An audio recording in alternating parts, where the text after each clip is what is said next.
Hello friends, I'm Harish Demla from Accurate Fortune Astrology।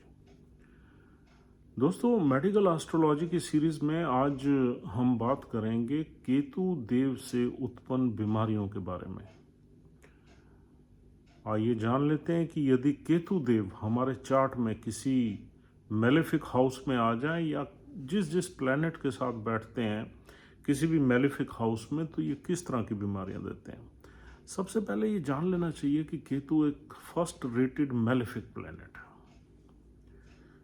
ये अकेला अगर किसी घर में बैठता है तो हमें जो तकलीफ देता है वो मैनेजेबल होती है, और अगर ये प्लैनेट किसी दूसरे प्लैनेट के साथ बैठ जाता है तो हमें तकलीफ ज़्यादा देता है। और तीसरी बात ये है कि अगर ये प्लैनेट दो अपोनेंट प्लैनेट्स के साथ बैठ जाए, यानी कि अपोजिट प्लैनेट्स के साथ, जैसे शनि मंगल के साथ, शनि चंद्र के साथ, सूर्य शनि के साथ, इस तरह से अगर इसकी कंजंक्शन बन जाए उन दो मैलेफिक प्लैनेट्स के बीच में, तो ये उनके फलों को बहुत कॉम्प्लिकेट कर देता है और बीमारी को भी कॉम्प्लिकेट कर देता है और सीरियस टर्न दे देता है। तो जितनी भी बीमारियां जानलेवा होती हैं वो केतु का उसमें कोई ना कोई रोल रहता है। और केतु बहुत ही चीज़ों को कॉम्प्लिकेट करने में माहिर प्लैनेट है, और केतु के द्वारा दी हुई बीमारी को हम आसानी से पहचान भी नहीं पाते, ना ही वो मेडिकल रिपोर्ट्स में निकल के आती है। तो फर्स्ट टाइम तो केतु के द्वारा जो भी बीमारी हमें मिलती है, फर्स्ट टाइम तो वो मेडिकल रिपोर्ट्स में आती नहीं है। जब उसकी हम रिसर्च करते हैं उस रिपोर्ट्स की, या बार बार कराते हैं, तो हमें कहीं ना कहीं हम डॉट्स को कनेक्ट करते हैं, तो पता लगता है कि ये पर्टिकुलर बीमारी जो है हमारी बॉडी में पनप रही है।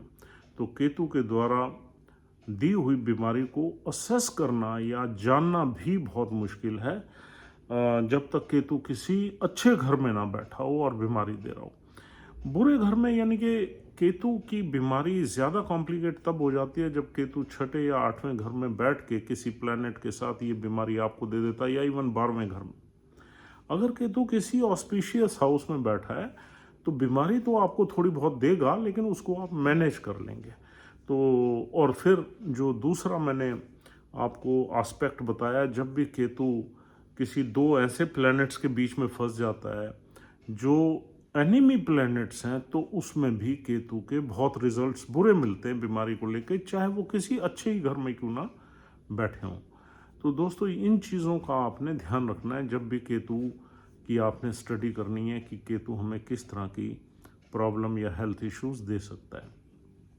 अब हम जल्दी से देखेंगे कि केतु किस किस प्लैनेट के साथ किस किस तरह की प्रॉब्लम्स दे सकता है, और पर्टिकुलरली ये प्रॉब्लम्स तब ज़्यादा मिलेंगी जब केतु छठे या आठवें या 12वें घर में होगा।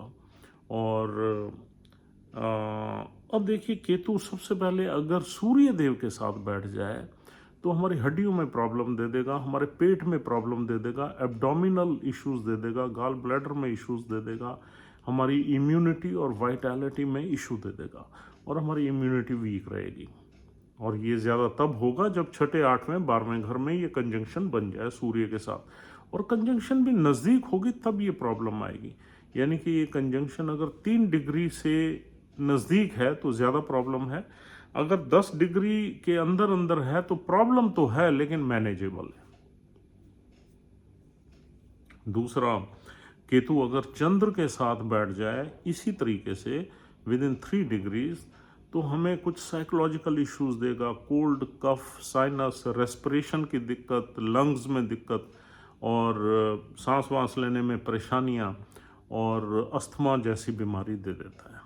और ये यहाँ पर मेंशन करना बहुत ज़रूरी है कि अगर चंद्र के साथ केतु के साथ शनि जैसा प्लैनेट आ जाए तो ये बीमारी 100% सर्टेन हो जाती है, पर्टिकुलरली मैलेफिक हाउस में। तो यहाँ भी केतु के फल बहुत बुरे मिलते हैं चंद्र के साथ। साइकोलॉजिकल इश्यूज भी देता है, वो भी एक मानसिक पीड़ा का कारण बनता है केतु चंद्र के साथ बैठ के।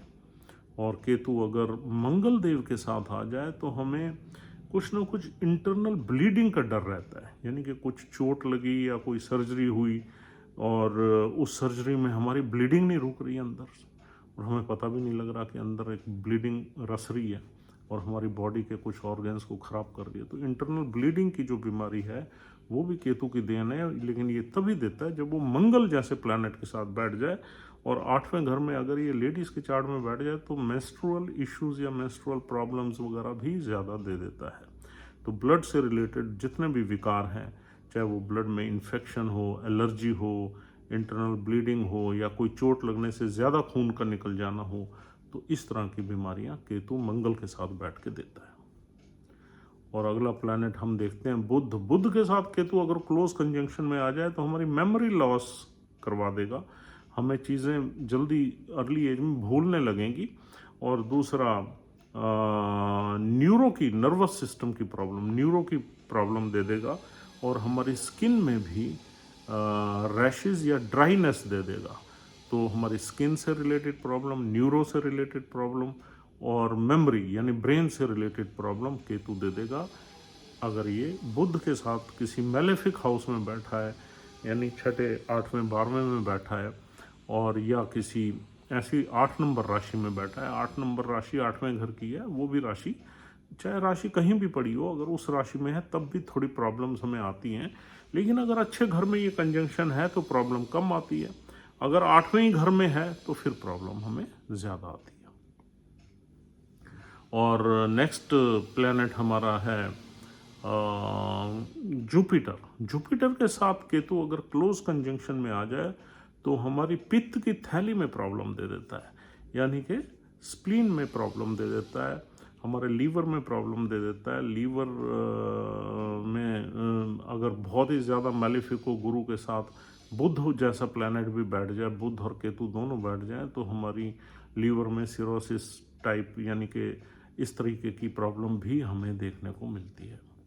तो ये भी जो कंजंक्शन है केतु की, ये भी गुरु के साथ कुछ न कुछ तभी प्रॉब्लम देती है। हालांकि गुरु केतु की एनर्जी को हैंडल कर लेते हैं, जुपिटर जो है केतु को हैंडल कर लेते हैं, लेकिन अगर ये कंजंक्शन बहुत नज़दीक है, 8वें घर में है, गुरु वीक है, तभी इस तरह की प्रॉब्लम्स देखने को मिलती हैं। लीवर से रिलेटेड, लार्ज इंटेस्टाइन से रिलेटेड, स्प्लीन यानी कि पित्त की थैली से रिलेटेड प्रॉब्लम केतु दे सकता है। और अगर केतु शुक्र देव के साथ आ जाए तो हमारे शुक्राणुओं में प्रॉब्लम दे देता है, यानी कि हमारे प्राइवेट पार्ट्स में प्रॉब्लम दे सकता है, हमारे शुक्राणुओं में प्रॉब्लम दे सकता है। और अगर लेडीज़ के चार्ट्स में वगैरह आ जाए तो यूट्रस या ओवरी में कोई ना कोई बीमारी दे देता है, पर्टिकुलरली 8वें घर में या 6ठे घर में। और केतु अगर शनिदेव के साथ आ जाए और बहुत नज़दीक बैठ जाए तो भी हमें बहुत तरह के ख़राब बीमारियां देखने को मिलती हैं। कहीं ना कहीं जिस घर में ये दोनों बैठ जाते हैं वहाँ कोलेस्ट्रॉल बढ़ा देते हैं, वहाँ सब थोड़ा सा जो एक ड्राइनेस बढ़ा देते हैं। जैसे चौथे घर में बैठ गए तो कोलेस्ट्रॉल बढ़ा देंगे, तीसरे घर में शनि केतु बैठ जाए तो थायराइड दे देंगे इंसान को, अगर 8वें घर में बैठ गए तो स्टोन दे देंगे।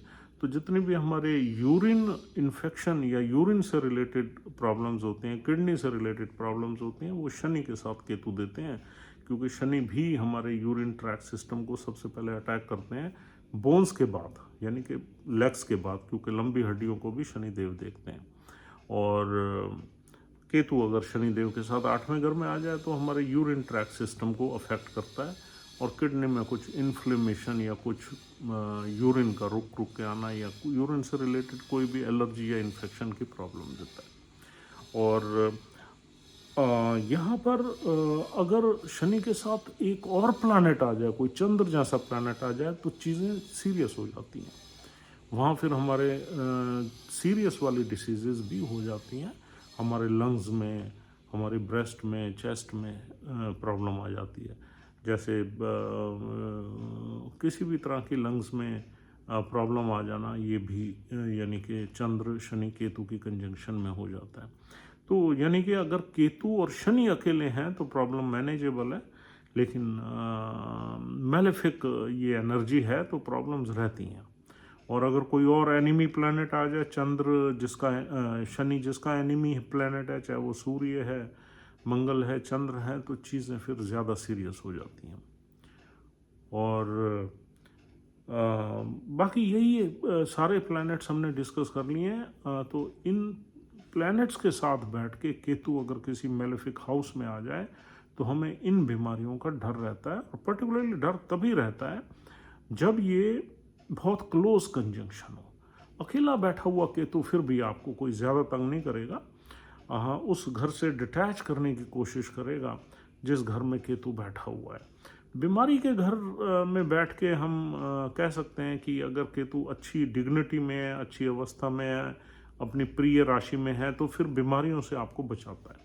जैसे छठे घर में बैठ गया, 6 नंबर राशि में बैठ गया, बुध की राशि अच्छी, उसमें केतु कंफर्टेबल रहता है, तो आपको बीमार होने से बचाएगा रब। ऐसे ही 8वें घर में किसी अच्छी राशि, मित्र राशि में बैठ गया और डिस्पोजिटर यानी कि वो प्लैनेट भी अच्छा कहीं बैठा हुआ है तो बचाएगा। लेकिन केतु के बुरे प्रभाव तभी मिलते हैं जब ये किसी प्लैनेट के साथ बड़ा नज़दीक होकर बैठ जाता है और वो प्लैनेट भी थोड़ा सा वीक पड़ जाता है वहाँ पर, तो केतु अटैक कर देता है।